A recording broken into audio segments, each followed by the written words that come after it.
یعنی نفرتیں اکٹھی کرنا بڑا آسان ہے. 2 باتیں سنا دو کسی کو، وہ کبھی نہیں بھولے گا اس نے مجھے فلاں وقت میں یہ کہا تھا. لیکن کسی کی محبت حاصل کرنے میں ایک وقت لگتا ہے. تو بہرحال محبت ہو یا اچھے تعلقات ہو، کوئی بھی چیز ہو، ان میں نرمی ان کو خوبصورت بنا دیتی ہے. نرمی بہت سے کام آسان کر دیتی ہے. قول میں بھی فعل میں بھی نرم پہلو اختیار کرنا، آسان کام کو لینا، اور یہ سختی کا اپوزٹ ہے. ٹھیک ہے، نرمی کا اپوزٹ کیا، متضاد کیا، سختی. امام سفیان ثوری نے اپنے ساتھیوں سے کہا جانتے ہو نرمی کیا ہے؟ تو انہوں نے کہا کہ آپ ہی ہمیں بتا دیں. انہوں نے کہا یہ کہ تم کاموں کو ان کی جگہوں پہ رکھو. جو کام جتنا امپورٹنٹ ہے نا اس کو اتنی امپورٹنس دو. سختی کو اس کی جگہ پر، نرمی کو اس کی جگہ پر، تلوار کو اس کی جگہ پر، کوڑے کو اس کی جگہ پر. یہ نرمی ہے. چھری کو اپنی جگہ، کینچی کو اپنی جگہ، سختی کو اپنی جگہ، نرمی کو اپنی جگہ. ہر جگہ نرمی بھی نہیں چلتی اور ہر جگہ سختی بھی نہیں چاہیے ہوتی. ہر چیز اپنی جگہ پر ہی اچھی لگتی ہے. ٹھیک ہے، نرمی جو ہے وہ اللہ تعالیٰ کی بھی صفت ہے. حضرت انس کہتے ہیں نبی صلی اللہ علیہ وسلم نے فرمایا سختی اکھڑ پن جس چیز میں ہوگی اسے بدنما کر دے گی، اور اللہ بہت نرم خو ہے، نرمی کو پسند کرتا ہے. اللہ سبحانہ وتعالی نرمی کو پسند کرتا ہے. نبی صلی اللہ علیہ وسلم کی صفت بھی ہے. اللہ تعالیٰ فرماتے ہیں فَبِمَا رَحْمَةٍ مِّنَ اللَّهِ لِنْتَ لَهُمْ وَلَوْ كُنْتَ فَظًّا غَلِيظَ الْقَلْبِ لَانفَضُّوا مِنْ حَوْلِكَ. بس اللہ کی طرف سے بڑی رحمت ہی کی وجہ سے آپ ان کے لیے نرم ہو گئے ہیں، اور اگر آپ بدخلق سخت دل ہوتے تو یقیناً یہ آپ کی ارد گرد سے منتشر ہو جاتے، پھر یہ آپ کے ساتھ مل کے کام نہ کرتے. نبی صلی اللہ علیہ وسلم کے بارے میں آتا ہے بالمؤمنین رؤوف الرحیم، کیا مومنوں کے ساتھ شفیق ہیں، مہربان ہیں، رحیم ہیں. انبیاء کی صفت بھی یہی تھی. حضرت یحییٰ کے بارے میں آتا ہے وَحَنَانًا مِن لَدُنَّا وَزَکَاةً، ہم نے اسے اپنی مہربانی سے نرم دل اور پاکیزہ سیرت بنایا تھا. وَحَنَانًا مِن لَدُنَّا وَزَکَاةً وَكَانَ تَقِيًّا، اور وہ واقعی پرہیزگار تھا. عیسیٰ علیہ السلام کے بارے میں آتا ہے وَبَرًّا بِوَالِدَتِي وَلَمْ يَجْعَلْنِي جَبَّارًا شَقِيًّا، میں اپنی والدہ سے بہتر سلوک کرتا رہوں، اللہ نے مجھے یہ حکم دیا ہے، اور اللہ نے مجھے جابر اور بدبخت نہیں بنایا. نبی صلی اللہ علیہ وسلم کو حکم دیا گیا وَاخْفِضْ جَنَاحَكَ لِمَنِ اتَّبَعَكَ مِنَ الْمُؤْمِنِينَ، اور ایمان لانے والوں میں سے جو آپ کی اتباع کریں ان سے تواضع سے پیش آئیں. اور یہ کامل ایمان والے جو مومن ہیں ان کی یہ صفت ہے رحماء بینہم، کہ آپس میں بڑے رحیم و شفیق ہوتے ہیں. رسول اللہ صلی اللہ علیہ وسلم نے فرمایا مومن آسان اور نرم ہوتے، اس مانوس اونٹ کی طرح کہ اگر اس کو اپنے پیچھے چلایا جائے تو وہ مطیع ہو کر چلا آتا ہے، اور اگر اس کو پیچھے سے ہانکا جائے تو وہ آگے کو جانے لگتا ہے، اور اگر اس کو تم چٹان پر بھی بٹھا دو تو وہاں وہ بیٹھ جاتا ہے. ایزی گوئنگ، نو ایگو، کوئی پرابلم نہیں، یعنی دوسروں کی بات آسانی سے مان لیتا ہے. اسی طرح ابو انبا خولانی کہتے ہیں کہ نبی صلی اللہ علیہ وسلم نے فرمایا بے شک اہل زمین میں سے اللہ کے کچھ برتن ہیں، اور تمہارے رب کے برتن نیک لوگوں کے دل ہیں، اور اس کی طرف ان میں سے سب سے زیادہ پسندیدہ وہ ہیں جو ان میں سب سے زیادہ نرم ہیں اور سب سے زیادہ رقت والے ہیں، یعنی ان کے دل نرم ہیں. ہشام بن عروہ اپنے والد سے روایت کرتے ہیں کہ حکمت میں یہ بات لکھی ہوئی ہے کہ نرمی کرنا حکمت کا نچوڑ ہے، یعنی وہ شخص نہایت صاحب حکمت ہے جس کے اندر نرمی ہے. رسول اللہ صلی اللہ علیہ وسلم نے فرمایا جب اللہ تعالیٰ کسی گھرانے کے لوگوں کے لیے خیر کا ارادہ فرماتا ہے تو ان میں نرمی داخل کر دیتا ہے، یعنی جس گھرانے کی خیر مطلوب ہوتی ہے ان کے اندر نرمی ڈال دی جاتی ہے. ایک اور حدیث میں آپ نے فرمایا جس گھرانے کو نرمی عطا کی گئی تو وہ ان کے لیے فائدے کا باعث ہے، اور جس سے نرمی روک دی گئی وہ ان کے لیے نقصان کا باعث ہے، انہیں سختی سے خیر نہیں آئے گی. حضرت عائشہ نبی صلی اللہ علیہ وسلم سے روایت کرتی ہیں آپ نے فرمایا نرمی جس چیز میں بھی ہوتی ہے اس کو زینت بخشتی ہے، اور نرمی جس چیز سے بھی نکال دی جاتی ہے اسے بدصورت کر دیتی ہے. مثلاً آپ کی چال میں اگر نرمی نہیں، آپ کی بات، آپ کی ٹون میں نرمی نہیں، آپ کی چیزیں اٹھانے رکھنے میں نرمی نہیں، ہر چیز بس دھڑ سے ماری، دھڑ سے اٹھائی، دھڑ سے دروازہ بند، ہر چیز میں بس سختی، خوبصورتی نہیں ہے. جو آرام سے کام کرتا ہے اس کے کام میں زیادہ خوبصورتی ہوتی ہے۔ حضرت عائشہ نے نبی صلی اللہ علیہ وسلم سے روایت کیا، آپ نے فرمایا جس کو نرمی سے حصہ دیا گیا اس کو دنیا اور آخرت کی خیر و بلائی سے نواز دیا گیا، یعنی اس کو سب کچھ مل گیا۔ آپ نے یہ بھی فرمایا کہ نرمی کا مظاہرہ کرو، تمہارے ساتھ بھی نرمی کی جائے گی۔ مثلا بچہ بہت اونچا اونچا رو رہا ہے، آپ اس سے اونچی آواز مت کریں، آپ آہستہ آہستہ بولیں کیا ہوا تھا، کیا بتاؤ مجھے، تو آہستہ سے اس کی بھی آواز ٹون ڈاؤن ہو جائے، نیچے آ جائے گی۔ اور اگر آپ چیخ کر بولیں گے تو معاملہ بگڑ سکتا ہے، ہو سکتا ہے پہلے وہ رو رہا ہے اور اب آپ کو دب بھی مار دے، کیونکہ ایسے کیسز ملتے ہیں نا کہ بچے ماں باپ کے ساتھ بدتمیزی شروع کر دیتے ہیں۔ یہ اس صورت میں ہوتا ہے جب آپ ان کے ساتھ نرمی اختیار نہیں کرتے۔ ایک مرتبہ ممبر پر نبی صلی اللہ علیہ وسلم نے فرمایا تم رحم کرو تم پر رحم کیا جائے گا، اور تم معاف کرو اللہ تمہیں معاف کر دے گا۔ نبی صلی اللہ علیہ وسلم نے فرمایا 3 قسم کے لوگ جنتی ہیں، وہ رحم دل شخص جو ہر قرابت دار اور مسلمان کے لیے نرم دل ہو، یعنی یہ نرمی صرف چند لوگوں کے لیے نہیں، سب کے لیے، سب کے لیے۔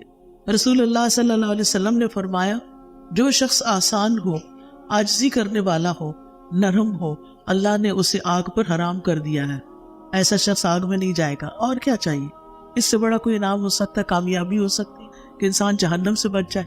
پھر دل کا سخت ہونا بدبختی کی علامت ہے، ناکام اور نامراد انسان کی علامت ہے، جس کے دل میں انسانیت کے لیے کوئی رحم نہ ہو، پھر جہنمی شخص کی علامت ہے۔ نبی صلی اللہ علیہ وسلم نے فرمایا کیا میں تمہیں اہل جہنم کی خبر نہ دوں؟ وہ سخت مزاج، بدخو اور تکبر کرنے والا۔ وہ کون ہے؟ سخت مزاج، بدخو اور تکبر کرنے والا۔ اب آپ دیکھیں کہ نرمی کی کچھ اقسام ہیں۔ ایک ہے دل کی نرمی، دل میں نرمی کا ہونا۔ اس کی علامت کیا ہے؟ قرآن سن کر آپ کا دل بہہ جائے، آپ کی آنکھوں میں آنسو آ جائے، قرآن آپ کے دل پر اثر کرنے لگے، اس سے آپ کا دل اور نرم ہو جائے۔ نبی صلی اللہ علیہ وسلم جب قرآن سنتے تو آپ کی آنکھیں بہنے لگتی، یہ نرمی کی علامت تھی، دل کی نرمی کی۔ اگر ہماری آنکھیں نہیں بہتی ہیں قرآن سن کر تو مطلب یہ کہ ہمارے دل سخت ہیں، کیونکہ اگر آپ کسی کو بھی کہیں کہ آپ کا دل بڑا سخت ہے تو وہ نہیں مانے گا، وہ کہے گا میرا دل کوئی نہیں سخت، میں تو بہت نرم مزاج ہوں۔ لیکن کرائیٹیریا دے دیا گیا، کیسے پتا چلے گا کہ نرم ہے کہ نہیں؟ قرآن سنتے ہوئے کیفیت کیا ہوتی ہے؟ جب یہ سورت فاتحہ لگی ہوئی ہوتی ہے نا تو میں لوگوں کی شکلیں دیکھ رہی ہوتی ہوں، درس سے پہلے میں دیکھ رہی ہوتی ہوں کہ لوگوں کی نگاہیں کدھر ہیں، چہرے پہ تاثرات کیا ہیں، توجہ کیا ہے۔ کچھ لوگ واقعی ڈوبے ہوئے ہوتے ہیں، کچھ لوگ اکا دکا اپنی آنکھیں بعد میں صاف کر رہے ہوتے ہیں۔ اکثریت یوں لگتا ہے جیسے سن ہی نہ رہے، چہرے پہ کوئی اثر نہیں آ رہا ہوتا۔ جبکہ قرآن سننے والوں کا حال کیا ہوتا ہے، توجہ سے سننے والوں کا؟ اللہ نزل احسن الحدیث کتابا متشابہا مثانی تقشعر منہ جلود الذین یخشون ربہم ثم تلین جلودہم وقلوبہم الی ذکر اللہ۔ اللہ نے سب سے اچھی بات نازل فرمائی جو آپس میں ملتی جلتی ہے، ایسی آیات جو بار بار دہرائی جانے والی ہے۔ وہ کون سی ہے؟ سورۃ الفاتحہ کی آیات ہے جو بار بار دہرائی جانے والی ہے۔ اس سے ان لوگوں کی کھالوں کے رونگٹے کھڑے ہو جاتے ہیں جو اپنے رب سے ڈرتے ہیں، پھر ان کی کھالیں اور ان کے دل اللہ کے ذکر کی طرف نرم ہو جاتے ہیں، یعنی پھر وہ آگے لیکچر سننے کے لیے متوجہ ہو جاتے ہیں، تیار ہو جاتے ہیں کہ اب اللہ کی باتیں کیا ہیں، تاکہ ہم انہیں اپنے اندر جذب کر سکیں۔ تو قرآن سنتے وقت ہماری کیفیت بدلنی چاہیے، چاہے لیکچر کی جگہ ہو یا کوئی اور ہو، سارا دن نہ صحیح تو دن میں کسی وقت تو صحیح نہ۔ تو دل کو نرم کرنے کا بہترین نسخہ ہے قرآن سننا۔ قرآن دلوں کو نرم کرتا ہے۔ انما یخشی اللہ من عبادہ العلماء، علم والے ہی اللہ سے ڈرتے ہیں۔ ابو بکر رضی اللہ عنہ جب قرآن پڑھتے تو ان پر رقت طاری ہو جاتی، وہ رونا شروع کر دیتے۔ اور اصحاب رسول صلی اللہ علیہ وسلم میں سے جو جتنا علم والا تھا اس کے اندر اتنی ہی خشیت تھی، اللہ کا ڈر تھا۔ حضرت عمر رضی اللہ عنہ اتنا روتے تھے کہ ان کے چہرے پر یہاں آنسو کی 2 لکیریں نظر آتی تھی، حالانکہ وہ کتنے اسٹرانگ انسان تھے، مگر دل ان کا نرم تھا۔ حضرت عائشہ کہتی ہیں رسول اللہ صلی اللہ علیہ وسلم نے فرمایا بے شک لوگوں میں قرات کے لحاظ سے بہترین انسان وہ ہے جو قرات کرے تو نظر آئے کہ وہ اللہ سے ڈرتا ہے۔ اور امام ابن قیم کہتے ہیں جب اللہ کی خشیت کی وجہ سے آنکھیں رونے سے خشک ہو جائیں تو جان لے کہ آنکھوں کا آنسو سے خشک ہو جانا دل کی سختی کی وجہ سے ہے، اور اللہ سے تمام دلوں میں سے دور وہ دل ہے جو سخت ہوتا ہے، یعنی وہ اللہ سے دور ہوتا ہے، اللہ سے غافل ہوتا ہے۔ دل کی نرمی کے بعد دوسری چیز گفتگو میں نرمی، بات چیت میں نرمی۔ اللہ سبحانہ تعالیٰ نے جب موسیٰ علیہ السلام اور ہارون علیہ السلام کو فرعون کی طرف بھیجا تو کیا فرمایا؟ قولا لہ قولا لینا، اس کو نرمی سے بات کرنا، فرعون کے ساتھ نرمی سے بات کرنا۔ ہم تو بس یہ جملہ بول کے تو اپنی مرضی کرتے ہیں، اللہ کے باتوں سے نہیں مانتے، ان کے ساتھ سختی کرنی پڑتی ہے، یہ سختی سے ہی مانتے ہیں، جبکہ ہم نے نرمی آزمائی نہیں ہوتی، طریقہ ہی نہیں آتا نرمی کرنی کیسے ہے، کرتے جو نہیں، کیا پتا ہو پھر۔ نبی صلی اللہ علیہ وسلم نے فرمایا الکلمۃ اللیینۃ صدقہ، نرم بات صدقہ ہے، آرام سے کسی سے بات کرنا بھی صدقہ ہے۔ ایسے لوگوں کے لیے جنت کے خوبصورت بالا خانے ہیں جو گفتگو میں نرمی کرے، کھانا کھلائے، اور رات کو جب لوگ سو رہے ہوں تو اللہ کے لیے قیام کرے۔ اور نرمی میں خصوصاً اپنے سے چھوٹوں کے ساتھ نرمی کرنا، بچوں کے ساتھ نرمی کرنا، ملازمین کے ساتھ نرمی کرنا۔ تو سب سے پہلی نرمی کی قسم کون سی ہے؟ دل کی نرمی۔ نمبر 2 گفتگو کی نرمی۔ نمبر 3 چال کی نرمی۔ اللہ کو تکبر کی چال پسند نہیں، اکڑ کے چلنا پسند نہیں۔ وَلَا تَمْشِ فِي الْأَرْضِ مَرَحًا إِنَّ اللَّهَ لَا يُحِبُّ كُلَّ مُخْتَالٍ فَخُورٍ وَاقْصِدْ فِي مَشْيِكَ، زمین میں اکڑ کر نہ چلو، بے شک اللہ کسی اکڑنے والے، فخر کرنے والے سے محبت نہیں کرتا، اور اپنی چال میں میانہ روی رکھو۔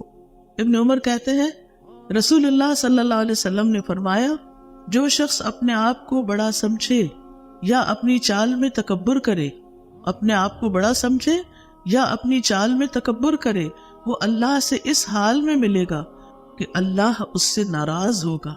آرام سے چلنے کا حکم اس حد تک ہے کہ اگر آپ جماعت میں نماز کے لیے جا رہے ہیں، جیسے حرم وغیرہ جاتے ہیں، کچھ خواتین جمعے کے دن مسجد جاتی ہیں، تو وہ بھی اس بات کا خیال رکھیں کہ بھاگم بھاگ نہیں جانا، آرام سے چل کے جانا، چاہے ایک رکعت مس بھی ہو جائے، آرام سے ہی چلنا، پھر بھی آرام سے چلنا ہے۔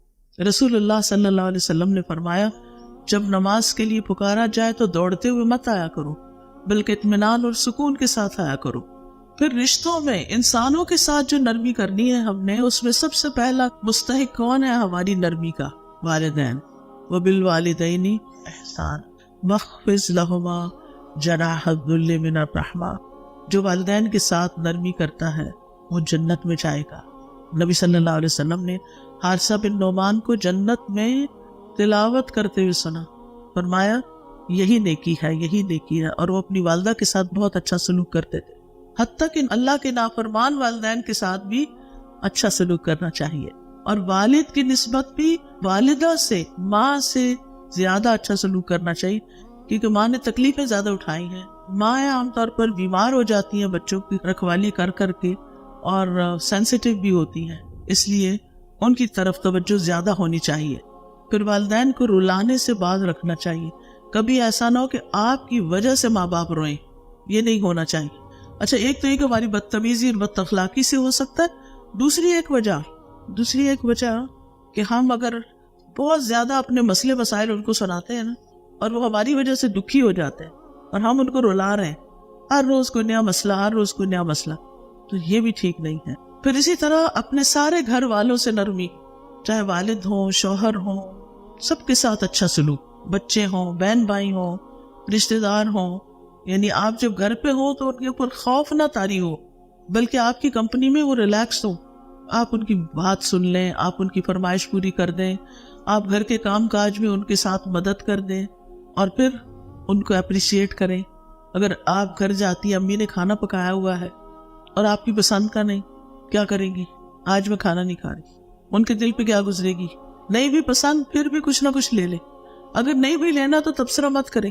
اور گھر کے بچوں کے ساتھ خاص طور پر نرمی، بچوں کے ساتھ، اولاد کے ساتھ خصوصی شفقت، اپنے بچے ہوں یا بہن بھائیوں کے بچے ہوں یا اپنے بہن بھائی ہوں چھوٹے، تو ان سے محبت کرنا، ان کا خیال رکھنا، اور ان کے لاڈ اٹھانا، ان کو پٹکنا نہیں، ان کو مارنا نہیں، ان کو ڈانٹنا نہیں، ان کے رخسار پہ ہاتھ پھیرنا، ان کو کس کرنا۔ نبی صلی اللہ علیہ وسلم بچوں کے ساتھ یہ سلوک کیا کرتے تھے۔ اولاد کے باہمی جھگڑوں پر انہیں نرمی سے سکھانا، آپس میں کمپیریزن نہیں کرنا، اولاد میں تفرقہ نہیں کرنا، کل مجھے کسی نے ایک ویڈیو بھیجی جس میں ایک اسکول میں ایک نوجوان بچی نے خودکشی کی ہے اور وہ خط لکھ کر گئی ہے. وہ خط بھی سوشل میڈیا پر ہے جس میں وہ کہتی ہے کہ میری والدہ میری بہن کو مجھ سے زیادہ چاہتی, وہ مجھ سے محبت نہیں کرتی. اور اس نے کہا کہ اسکول یونیفارم میں ہے, اوپر گئی چھت پہ اور وہاں سے سب بچوں کے سامنے نیچے گری, وہی ختم. ینگ بچی, شاید 8ویں کلاس کی تھی یا کچھ ایسے. آپ سوچئے کہ چھوٹے بچوں کے اندر بھی کتنی فرسٹریشن ہو جاتی ہے, کتنا غصہ اور کتنا غم بھر جاتا ہے جب ماں باپ ایسی ناسمجھی کرتے ہیں. چاہے آپ کا دل کسی ایک بچے کی طرف زیادہ بھی ہو مگر دوسرے بچوں کو محسوس نہ ہونے دیں. پھر اسی طرح بچوں کے سر پہ ہاتھ پھیرنا, ان کے گال کو چھونا, ان کو دعائیں دینا, اگر وہ غلط کام کرے تو پیار سے ان کو روکنا, ان کو ادب سکھانا. پھر لوگوں کے ساتھ کسی کے ساتھ بھی آپ کا معاملہ تو آرام سے بات کرنا, جھگڑے والا طریقہ نہیں اختیار کرنا. ہر ایک کے ساتھ نرمی, ہر ایک کے ساتھ اچھے اخلاق سے بات, بڑوں کی عزت اور بڑوں کا احترام, چاہے وہ عمر میں آپ سے بڑے ہیں یا رتبے میں آپ سے بڑے ہیں. پھر کمزور لوگوں کا خیال رکھنا, لوگوں کے ساتھ آسانی سے بات کرنا, لین دین میں نرمی کرنا. رسول اللہ صلی اللہ علیہ وسلم نے فرمایا, اللہ نے پہلے لوگوں میں سے ایک شخص کو صرف اس لیے بخش دیا کہ جب وہ خریدتا تو نرمی کرتا, جب بیچتا تو نرمی کرتا, جب ادائیگی کرتا تو نرمی کرتا, جب تقاضا کرتا تو نرمی کرتا. اس بنا پر اس کی بخشش ہو گئی کہ اس کے سارے معاملے میں نرمی ہے. نرمی کا یہ ایک حصہ یہ ہے کہ لوگوں کی ضروریات کا خیال رکھنا اور خود سمجھنے کی کوشش کرنا کہ کسی کو کیا چاہیے ہوگا, ان کی حاجتیں پوری کرنا, ان کی غلطیوں پہ درگزر کرنا, ان کی طرف سے ملنے والی اذیتوں پر صبر کرنا, غلطی پہ ڈانٹنے کی بجائے آرام سے سمجھانا, سکھانا اور جاہلوں سے اعراض کرنا. ابراہیم علیہ السلام نے اپنے والد کے ساتھ کیسا معاملہ کیا تھا جب ان کے والد نے کہا, اگر تو باز نہ آیا تو میں ضرور تجھے سنگسار کر دوں گا, تم مجھے چھوڑ جاؤ اس حال میں کہ تم صحیح سلامت ہو. ابراہیم علیہ السلام نے کیا جواب دیا؟ قال سلام علی ساستغفر لک ربی انہ کان بی حفیہ, میں اپنے رب سے تیرے لیے ضرور بخشش کی دعا کروں گا, بے شک وہ ہمیشہ سے مجھ پر بڑا ہی مہربان ہے. یعنی انہوں نے سلام کہا. یہ سلام کون کرتا ہے کس کو؟ ایک عقل مند انسان جاہل سے بات کرتے ہوئے کرتا ہے. گالی نہیں دی, صبر کیا, کہا سلام علیک ساستغفر لک ربی, میں آپ کے لیے بھی دعا کروں گا. گویا بد اخلاقی کے جواب میں بد اخلاقی نہیں برتنا, جاہلوں سے الجھنا نہیں. کہا جاتا ہے کہ عمر بن عبدالعزیز بیت اللہ کا طواف کر رہے تھے تو ایک آدمی نے آپ کے پاؤں پر پاؤں رکھ دیا. ایسے ہو جاتا ہے نا رش میں, جو آپ کے ساتھ ہی طواف کر رہا تھا, نہیں وہ بھی چل رہا تھا, آپ بھی چلتے ہوتے, عمر کا پاؤں اس شخص کے پاؤں پہ چلا گیا تھا. اس آدمی نے عمر رضی اللہ عنہ سے کہا, تم گدھے ہو, تمہیں پتہ نہیں چل رہا کہ تم میرے پاؤں پہ پاؤں رکھ دے؟ انہوں نے کہا نہیں, میں عمر بن عبدالعزیز. کتنا خوبصورت جواب تھا. اگر ہمیں کوئی ایسا کہے تو ہم کیا جواب دیں گے؟ تو صرف یہ نہیں کہیں کہ تم ہوگے بلکہ تمہارا باپ بھی ہو. عام طور پر لوگوں کا جواب یہ ہوتا ہے, وہ صرف برابر کی بات نہیں کرتے, اس سے اوپر جب تک نہ چڑھائی کریں. پھر اسی طرح خادموں, مزدوروں, ایسے لوگوں سے جو محنتی ہیں, ان کے ساتھ نرمی, ان کا احساس کرنا, ان کو گرمیوں میں پانی دینا, ان کو کھانا کھلا دینا, ان کی غلطیوں سے درگزر کرنا. نبی صلی اللہ علیہ وسلم سے پوچھا گیا, ایک شخص نے پوچھا, میرا ایک خادم ہے جو میرے ساتھ برائی کرتا ہے, ظلم کرتا ہے, میں اسے مار سکتا ہوں؟ آپ نے فرمایا نہیں, اس سے روز 70 بار درگزر کیا کرو. پھر یہ کہ ان کی ضرورتیں پوری کرنا. آپ دیکھیں غریبوں کی بہت ضرورتیں ہوتی. آج کے دور میں آپ دیکھیں کہ کسی کی اگر 1 لاکھ 2 لاکھ بھی آمدنی ہے نا تو اس کے خرچے پورے نہیں ہو رہے. ہر کوئی شکایت کر رہا ہے. کام کرنے والا جس کو آپ 25-30 ہزار 40 ہزار تک بھی دے دیتے ہیں, اگر وہ اپنی کوئی ضرورت بتا دے تو آپ کہتے ہیں یہ تو روز مانگنے آ جاتے ہیں, ان کے تو خرچے نہیں پورے ہوتے. اپنے لیے اور معیار ہے, ان کے لیے کچھ اور ہے. تو ان کی ضروریات وقتاً فوقتاً پوری کرتے رہنا چاہیے, بلکہ ان کو پرائرٹی دینی چاہیے. ان کے کاموں میں ہر وقت عیب نہ نکالے, تمہیں یہ نہیں آتا, تمہیں وہ نہیں آتا. ہر وقت کی ملامت اچھی نہیں اور بے وجہ کی روک ٹوک اچھی نہیں. پیار سے سرزنش کریں, بلا وجہ ان پہ غصہ نہ نکالیں, کیونکہ بعض اوقات جس نے ہمیں ستایا ہوتا ہے اس کو جواب نہیں دے سکتے نا, کیونکہ ان سے بڑا ہوتا ہے, یا کوئی بھی ایسی ریزن ہوتی ہے, تو پھر ہم اپنا غصہ کس پہ نکالتے ہیں؟ جو ہم سے کمزور ہو. یہ بھی ناجائز ہے. نبی صلی اللہ علیہ وسلم غلاموں کے بارے میں آخر وقت تک تلقین کرتے رہے. حضرت عائشہ کہتی ہیں کہ ایک صحابی آپ کے سامنے بیٹھے نبی صلی اللہ علیہ وسلم کے, کہنے لگے یا رسول اللہ, میرے کچھ غلام ہیں, مجھ سے جھوٹ بولتے ہیں، خیانت کرتے ہیں، میرا کہنا بھی نہیں مانتے، پھر میں بھی انہیں مارتا ہوں، برا بھلا کہتا ہوں، تو یہ میرے ساتھ کیا معاملہ ہوگا، یعنی قیامت کے دن کیا بنے گا؟ آپ نے فرمایا ان کی خیانت، جھوٹ اور نافرمانی ایک طرف رکھی جائے گی اور تمہاری سزا دوسری طرف، اور اس کا حساب لگایا جائے گا۔ اگر تمہاری سزا ان کے جرائم سے کم ہوئی تو وہ تمہارے حق میں بہتر ہوگی، اور اگر تمہاری سزا ان کے گناہوں کے برابر نکلی تو معاملہ برابر سرابر ہو جائے گا، تمہارے حق میں نہ تمہارے خلاف۔ اور اگر سزا تمہاری ان کے گناہوں سے زیادہ ہو گئی تو اس ایکسٹرا سزا کا بدلہ تم سے قیامت کے دن لیا جائے گا، ایسے نہیں چھوڑ دیا جائے، پھر پکڑے جاؤ گے۔ اس پہ وہ آدمی رونے لگا، چلانے لگا۔ آپ نے فرمایا اسے کیا ہوا؟ کیا اس نے یہ آیت نہیں پڑھی؟ اور قیامت کے دن ہم انصاف کی ترازو قائم کریں گے، انصاف ہوگا قیامت کے دن، اللہ اکبر۔ لہٰذا کسی پر کسی قسم کا ظلم نہیں ہوگا، اور وہ رائے کے دانے کے برابر بھی ہو تو ہم اسے لے آئیں گے اور ہم حساب کرنے کے لیے کافی ہیں۔ رائے کے دانے برابر بھی کسی پہ ظلم کیا تو بدلہ چکانا ہوگا، ایسے نہیں چھوٹ جائیں گے۔ پھر جانوروں کے ساتھ نرمی، بلی کے ساتھ، بلی پال لی، طوطا پال لیا، مچھلی پال لی اور پھر بھول گئے، دھوپ میں ہے، چھاؤں میں ہے، کھانا ہے نہیں ہے، تو اس لیے اول تو میں تو اس کے سخت خلاف ہوں کہ گھروں میں آپ اس طرح کی چیزیں رکھیں، پرندوں کو اڑنے دیں، قید کر کے نہ رکھیں، اللہ ہمیں بھی قید سے بچائے دنیا اور آخرت کی۔ تو اب اگر آپ کا دل نہیں کرتا کہ کوئی آپ کو ایک کمرے میں بند کر دے تو آپ پرندوں کو کیوں ایک پنجرے میں بند کر کے رکھتے ہیں؟ ان کا بھی اڑنے کو دل کرتا، خاص طور پہ جب ان کے باہر پرندے اڑ رہے ہوتے ہیں، ان کو دیکھ کے وہ ان کا کیا دل کرتا ہوگا۔ پھر اسی طرح جو جانور گھر کے ہیں نا، وہ زیادہ سے زیادہ بلی وغیرہ ہے، وہ مانوس ہو جاتی ہے، کھاتی پیتی ہے، سوتی ہے، آپ کے آگے پیچھے ہوتی ہے، اپنی مرضی سے رہتی ہے، دروازہ بھی کھلا ہو تو نہیں جاتی، یا گائے بھینس بکری وغیرہ ہوتے ہیں جو آپ نے ضرورت کے لیے رکھے ہو۔ لیکن اس طرح کے پالتو طوطے اور اس طرح کی چیزیں جو ہے نا، یہ نقصان دہ ہیں، کچھ خاص طور پر اگر ان کا خیال نہ رکھا جائے۔ پھر اسی طرح ایک دفعہ آپ صلی اللہ علیہ وسلم ایک اونٹ کے پاس سے گزرے تو اس کا پیٹ بھوک کی وجہ سے پیٹ سے لگ چکا تھا۔ آپ نے فرمایا ان بے زبانوں کے معاملے میں اللہ سے ڈرو، ان پر مناسب بوجھ سوار کرو اور انہیں کھلاؤ پلاؤ، ان کو صاف ستھرا بھی رکھنا چاہیے، نہلانا دھلانا بھی چاہیے، زیادہ بوجھ نہیں ڈالنا چاہیے، مشقت والے کام نہیں لینے چاہیے، ان کو کرسی بنا کے نہیں بیٹھنا چاہیے، سخت ہاتھ نہیں لگانے چاہیے، لمبے ناخنوں کے ساتھ دودھ نہیں دھونا چاہیے کہ ان کو چبھے نہ، ذبح کرتے وقت بھی ان کے جذبات کا خیال رکھنا چاہیے، باندھ کر نہیں مارنا چاہیے۔ ہشام کہتے ہیں میں انس رضی اللہ عنہ کے ساتھ تھا اور ان کے ساتھ کہیں گیا تو دیکھا کہ کچھ نوجوان یا لڑکے ایک مرغی کو گاڑ کے اس پر نشانے لگا رہے ہیں، تو حضرت انس نے ان کو حدیث سنائی کہ رسول اللہ صلی اللہ علیہ وسلم نے جانوروں کو باندھ کر قتل کرنے سے منع فرمایا ہے۔ تو بہرحال یہ تھی چند باتیں نرمی کے حوالے سے۔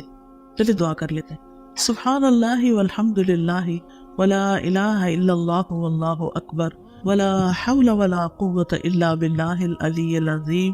اللہم صل علی محمد وعلی آل محمد کما صلیت علی ابراہیم وعلی آل ابراہیم انک حمید مجید۔ اللہم بارک علی محمد وعلی آل محمد کما بارکت علی ابراہیم وعلی آل ابراہیم انک حمید مجید۔ ربنا آتنا فی الدنیا حسنۃ وفی الآخرۃ حسنۃ وقنا عذاب النار۔ اللہم اہدنی لأحسن الاخلاق لا یہدی لأحسنها الا انت واصرف عنی سیئها لا یصرف عنی سیئها الا انت۔ اے اللہ ہمیں اچھے اخلاق کی ہدایت عطا فرما، تیرے سوا کوئی اچھے اخلاق کی ہدایت نہیں دے سکتا، اور برے اخلاق مجھ سے دور کر دے، تیرے سوا کوئی ہم سے برے اخلاق دور کرنے والا نہیں۔ اللہم اغفر لی ذنوبی و خطایایا، اللہم انعشنی واجبرنی واہدنی لصالح الاعمال واجبرنی واہدنی لصالح الاعمال والاخلاق فإنہ لا یہدی لصالحها ولا یصرف سیئها الا انت۔ اے اللہ ہمارے گناہوں اور ہماری خطاؤں کو معاف فرما دے، اے اللہ ہمیں صحت اور تندرستی عطا فرما، ہماری کمیاں پوری کر دے، نیک اعمال اور اخلاق کی طرف ہماری رہنمائی فرما دے، کیونکہ ان کی نیکی کی طرف رہنمائی کرنے والا اور ان کی برائی کو دور کرنے والا تیرے سوا کوئی نہیں۔ اللہم انی اعوذ بک من منکرات الاخلاق والاعمال والاہواء۔ اے اللہ میں تجھ سے برے اخلاق، برے اعمال اور بری خواہشات سے پناہ مانگتا ہوں۔ اللہم احسنت خلقی فحسن خلقی، اے اللہ تو نے ہماری صورت اچھی بنائی، ہماری سیرت بھی بہت اچھی کر دے۔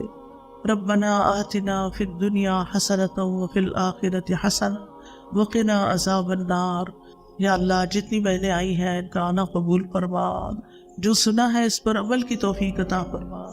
یا اللہ اس نرمی کو ہمارے اخلاق اور مزاج کا حصہ بنا دے، ہمیں اس بات کو سمجھنے کی توفیق دے کہ نرمی سے کام آسان ہو جاتے ہیں، نرمی سے انسان اپنے مقصد کو پا لیتا ہے، اور سختی انسان کو بدگواں بنا دیتی ہے۔ لہذا تو ہمیں سختی سے پناہ میں رکھ۔ یا اللہ جو کچھ ہم نے سنا ہے یہ ہمارے حق میں حجت ہو، ہمارے خلاف حجت نہ ہو۔ یا اللہ تو ہمیں معاف کر دے۔ یا اللہ ہمارے بچوں کو ہدایت دے۔ یا اللہ ہمارے والدین پر رحمت فرما۔ اللہ سب آنے والوں کے دلوں میں جو دعائیں انہیں پورا کر دے، اور ان کے جو مسائل ہیں ان کو حل فرما دے، اور جنہوں نے اس مجلس کا انتظام کیا انہیں اس کی بہترین جزا دے۔ ربنا تقبل منا انک انت السمیع العلیم وتب علینا انک انت التواب الرحیم، وصلی اللہ تعالی علی خیر خلقہ محمد وعلی آلہ واصحابہ واہل بیتہ اجمعین برحمتک یا ارحم الراحمین۔